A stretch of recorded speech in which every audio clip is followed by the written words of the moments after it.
5년 전 남편과 사별한 후 혼자 씩씩하게 노후를 살아가고 있는 박영영 씨. 삼시세끼 혼자서 밥도 잘 챙겨 먹고요.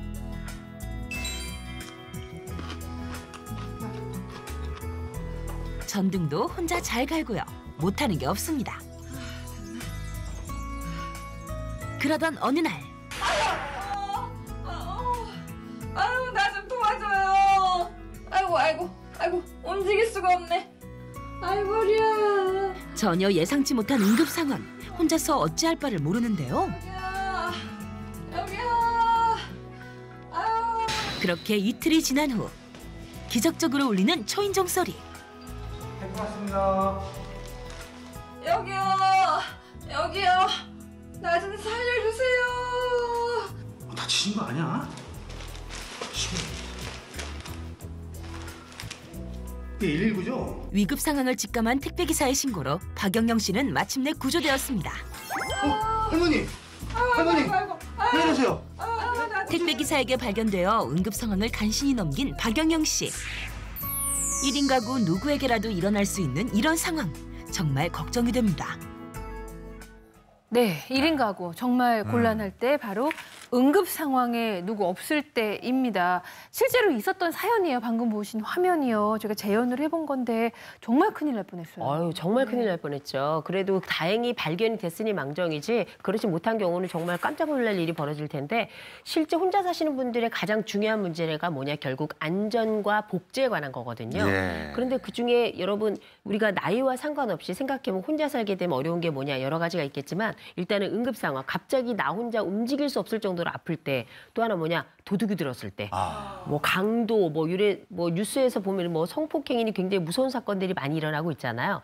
근데 실제 그중에서도 가장 일상적인 게 역시 아픈 게 아닌가 싶은데요. 제가 아는 분이 어떤 일이 있었냐면 혼자 사신 지가 그러니까 48까지 혼자 사시다가 49에 결혼을 하셨어요. 네. 왜냐하면 48에 무슨 일이 있었냐면 이분이 너무 아팠던 거예요. 교사였는데.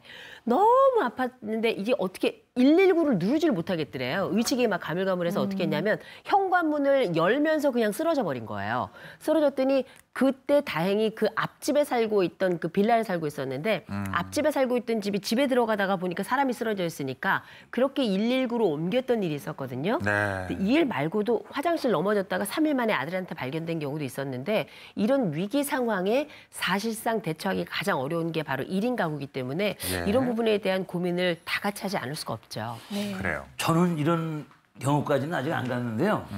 아직은 이제 건강하고 그러니까 근데 그 술을 많이 먹고 이제 거의 인사불성돼서 집에 들어가갖고 더우니까 열이 나니까 옷을 벗을 수 있는 데까지 벗고 아무데나 엎어져 자니까 감기 잘 걸리고. 아이고. 예.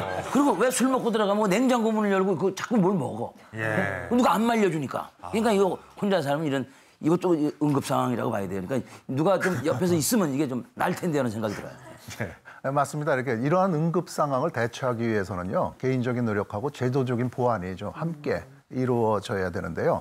개인적으로는 이렇게 좀 끈끈하고 좀 나한테 관심을 갖는 그런 어떤 그 그룹들을 좀 만들어 놔야 됩니다. 그래서 약속 시간에 이렇게 안 보이거나 모임에 나오던 분이 안 나오게 됐을 때는 연락을 해보든지 연락이 안 되면 집까지 찾아가서 어떤지 상황을 봐야 되는 그런 일이 있을 수 있는데요.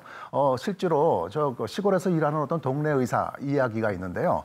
약속 시간에 항상 오던 할머니가 오지 않는 것을 그대로 넘어가지 않고 점심시간에 이렇게 찾아가 봤다는 거죠. 그랬더니 이제 거동을 못하고 이렇게 집에 쓰러져 계신 거를 발견하고서 얼른 조치를 취했다라고 하는 그런 얘기가 있습니다. 그러니까 이런 관계를 설정하는 것이 굉장히 중요하겠고, 그리고 두 번째는 이제 복지관하고 의료기관이 좀 연결이 돼서 평상시에 복지관의 어르신들에게 대해서 좀 어떤 건강 교육도 좀 해드리고 건강 체크도 해드리면서 핫라인으로 연결될 수 있는 그런 라인을 좀 한번 만들어 놓는 것도 중요하겠고요. 네. 예. 그리고 접근성이 굉장히 좋은 어떤 동네 의사들이 독거노인 주치 사업 같은 걸 해가지고요. 이렇게 시스템을 만들어 놓는 것도 하나의 대안이 될 수 있다고 생각이 듭니다. 저는 뭐 국가적인 차원 또는 지역 내 관공서에서 좀 이걸 좀 문제 해결을 좀 해야 하지 않을까 싶어요.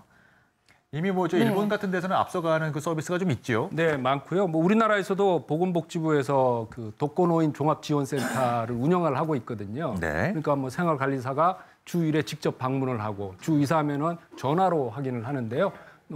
상담 전화가 1661에 2129거든요. 여기에 문의하시면 되고 또 각 시도에서도 자체적으로 1인 노인 가구에 대한 돌봄 서비스를 다양하게 전개하고 있습니다. 예.